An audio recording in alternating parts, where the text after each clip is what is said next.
Guide to log into marble.com. What's up guys, it's Mekran from Tech Basics. Hope you guys all are fine. Now let's start the video. Step 1. Open your web browser. Launch your preferred web browser, for example Google Chrome, Brave, Opera, etc. on your computer. Step 2. Navigate to marble.com.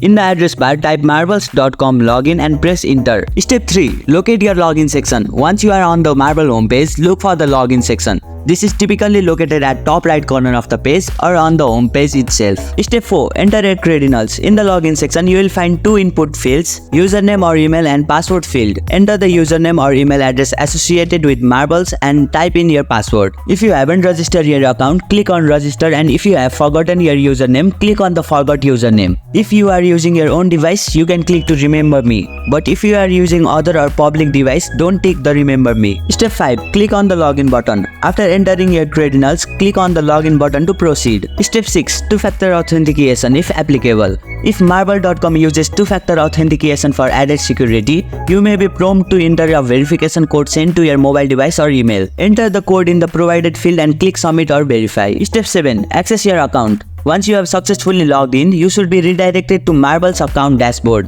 where you can manage your account, view products, make purchases and more. That's it. You should now be able to log into marble.com account successfully. If you encounter any issues or have further questions, don't hesitate to reach out to Marble's customer support for assistance. If this video was helpful, press the like button and also don't forget to subscribe our channel for future tutorials.